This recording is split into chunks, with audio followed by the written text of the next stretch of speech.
Hi, this is Nancy L.T. Hamilton, and we're going to do part 2 of our dome ring today. And you too will have a fabulous wedding ring, or whatever it is. I don't know what. You figure it out. So this one is done in copper, but I pretend it's rose gold because I'm that kind of woman.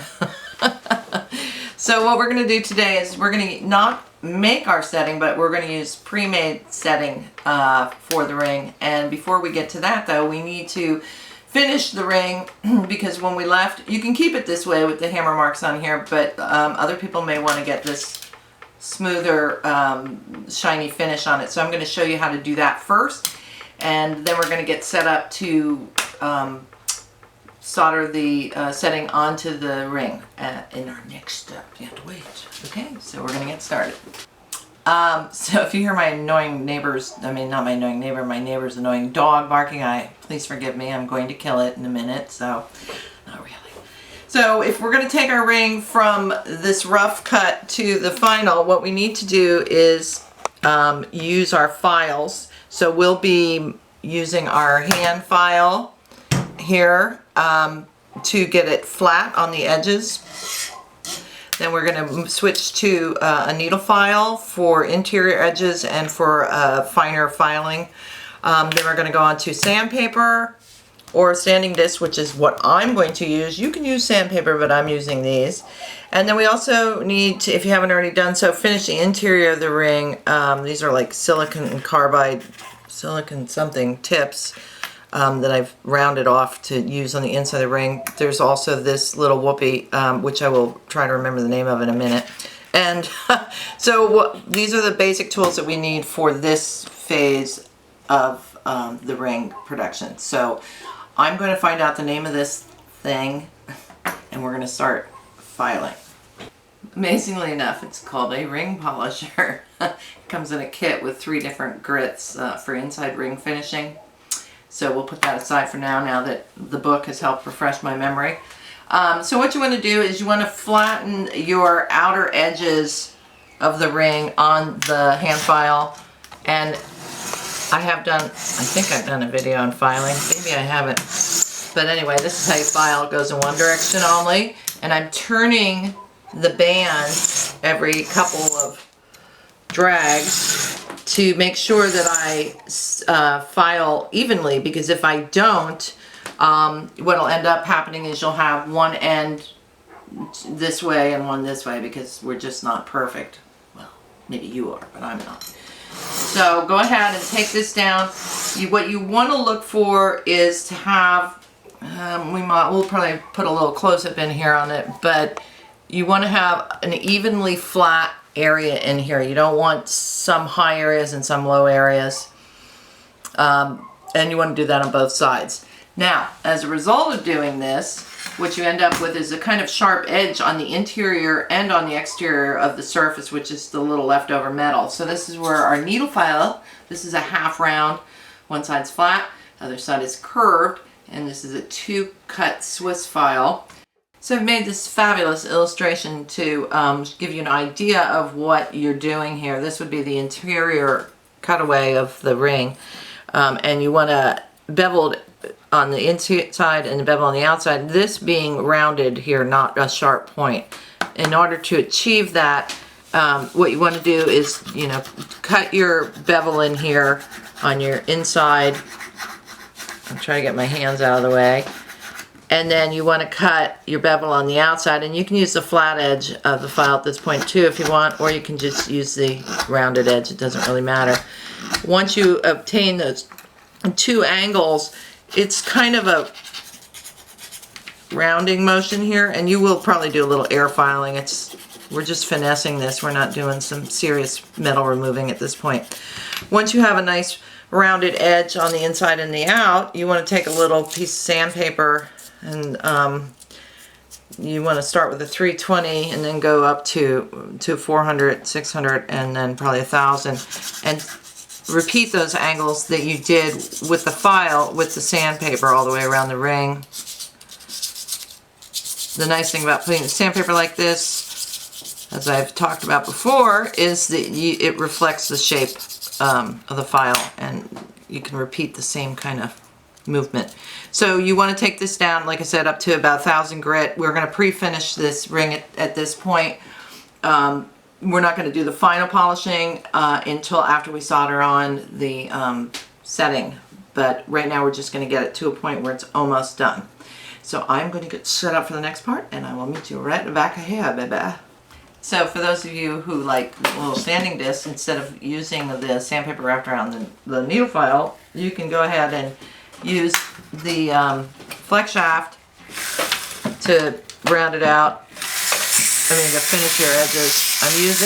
I'm using a coarse grit sanding disc right now, and I'm just putting it in here and running it around the inside, and then I'll take it around the outside also, and then hit that middle, outside, middle, turn. It's a lot quicker, but also if you're not used to using these, it can be really kind of out of control. You want to make sure you don't flatten some areas and not flatten others, and then that happens a lot. Which is one reason we're wearing these steamy goggles. Oh my god, I can't see a thing.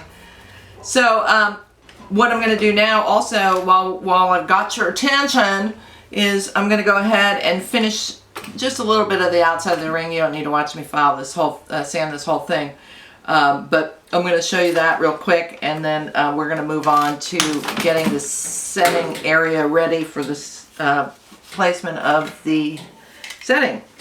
God, that was repetitive language. Okay, so now I'm just going to, out here, same thing. If you don't have these discs or don't want to use them, use sandpaper. I try to keep this thing moving a lot so I don't do any flat spots. And you want to blend your edges in. So there's our first level grit sanding, and then take it up to, I would go up to 1200 grit on this to get it up to a point where it's ready for polish. And oh, everything came off. I'm naked and I can't see. So now I have not polished, but sanded this down to with a 1200 grit. Notice that there's still kind of foofy marks all over there. That's because it's sanding marks, and what we're going to do is when we use the rouge at the final finish, it'll remove all these gradations between the different areas where the sanding hit. So don't worry about that. I'm going to put it into a ring clamp here so we can hold it, and what we're going to do now is we're going to take our setting, and this is a 6mm round setting. I will have the link on the page to where it is. It's a pre-notched setting. Let me talk about settings while I'm here. There are many different kinds. There are some that don't have pre-notched, and you have to cut your own notches, and the notches are in the inside, and they're designed to hold this part of the stone. And the stone kind of snaps into the notches, and then you close down the prongs on it. There's also these little things, and these are great little cheaters. They're called quick sets, and you pop it in and it snaps in place, and I usually tighten them down a little extra.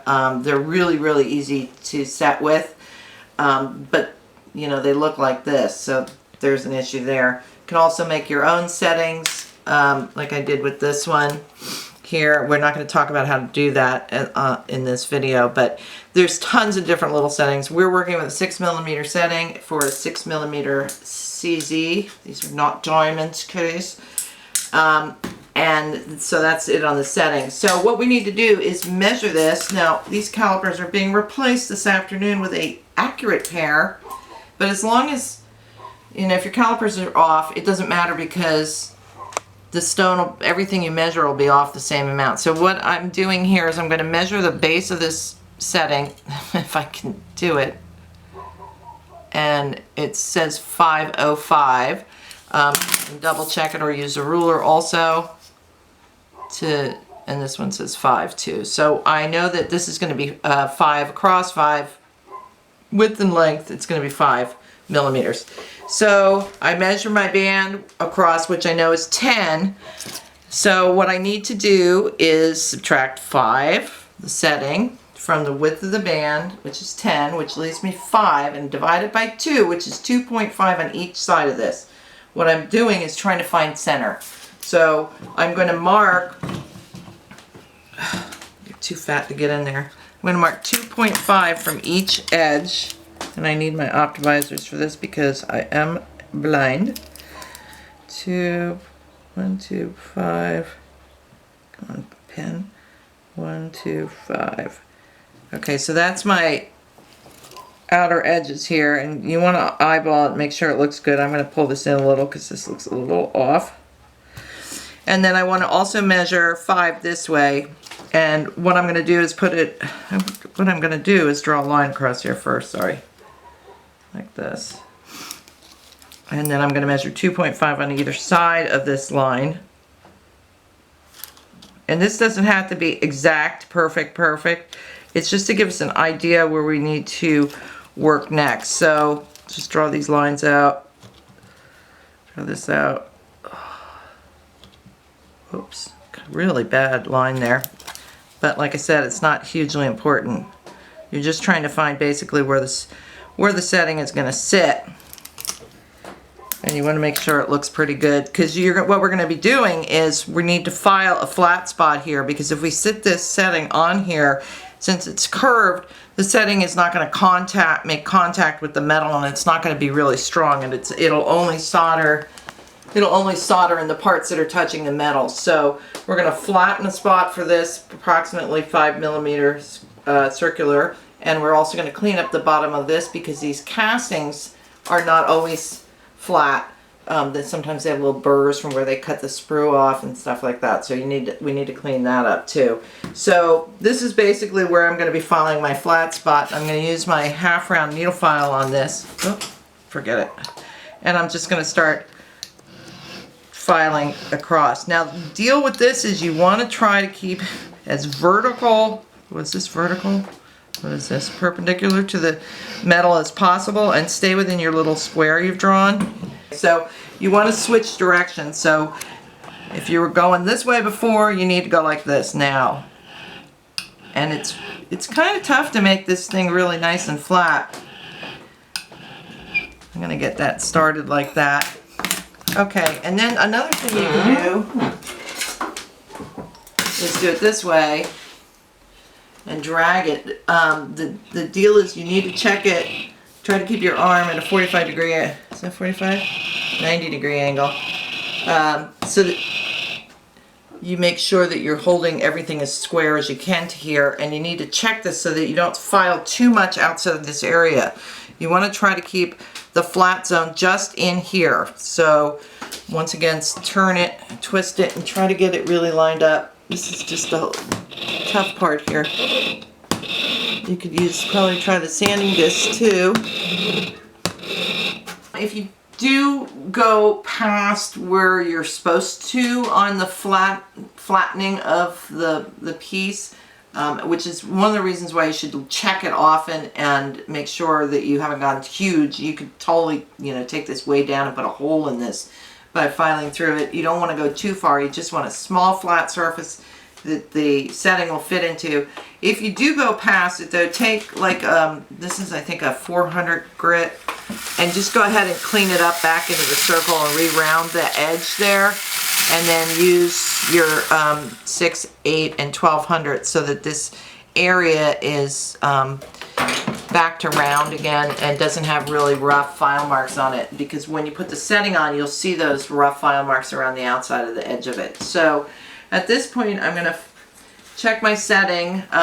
Like I said, we're going to need to take these bottoms down on it, so go ahead and just drag it down your file or your sandpaper. The smaller they are, of course, the harder they are, and you need to find different ways to hold them.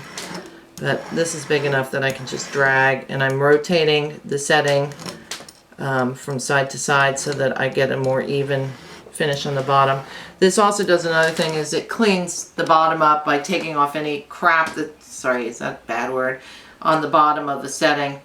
So you want to look for, make sure this is flush and that you don't see any high or low areas on here. So at this point, I'm going to plop it on here, and I want to make sure that it sits nice and flat on there. Use your optimizers if you're old and blind, and make sure that the setting is sitting nice and square on top of there. And this looks pretty good. So what we're going to do next is solder! Ah! God, I have all these multiple personalities, and occasionally they pop out on me. So that must have been the Soldering Girl. She gets so excited. So I'll meet you in the other room. So here we are in the soldering room. Soldering Girl is very happy. We've got the ring down here in a little cross-lock tweezers, and I've fluxed this, and I put 2 little pieces of solder.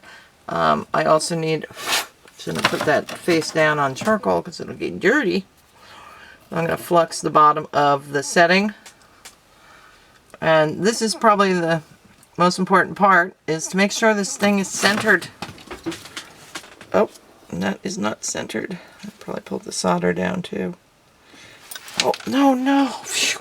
It almost went into the pit of no return. My floor. Okay, so we want to get this right in the middle. So you want to look at it from the top. The sides, you want your prongs in even positions. I keep futzing that back and forth. And I think that looks pretty good. So, the deal is with this, when you solder this, is that the brass there's more brass. It also has a lower melting temperature. What we want to do is heat the whole thing up evenly, but since this brass is bigger, it's going to take longer, so we need to heat the brass first. And it will eventually heat up to almost soldering temperature, and then I'm going to bring the torch up to the setting, because these settings, especially the small ones, melt nice and easily. So to avoid that was a piece of solder that just flew off. Fortunately, I had 2 on there. We're going to heat this out here, and I'm going to point that tip up towards the bottom of the setting here like that. Now I'll start noticing a change in the color of the brass here. Occasionally run up there and go, "Hi, I'm still here." Okay, it's starting to get a little pink, and I'm going to watch for the solder to flow. And what I want to see is a flash of silver from the solder, or if you're using gold, a flash of gold, all around the outside of this setting. See how I'm going in and coming out? It's already at temperature. I'm just pulling that solder out. So I can see that solder. We're going to try to do a little close-up so you can see the solder pulled out to the outside of the setting. So that was that. So that's done. I'm going to check it, make sure that there is solder all around the outside. I have done this in my early days where I thought it was soldered, and I set the stone and the setting fell off because it only had soldered in one little corner, and when you put a lot of pressure on when you set, so you want to make sure it's fully soldered on there, which is why we flatten the edge to get more surface area. So I'll be back with you in a minute. We're going to take a close-up of this so that you can see, and then we're going to clean this up and set the stone, and we'll be done, and you can get married! Solder Girl again, sorry.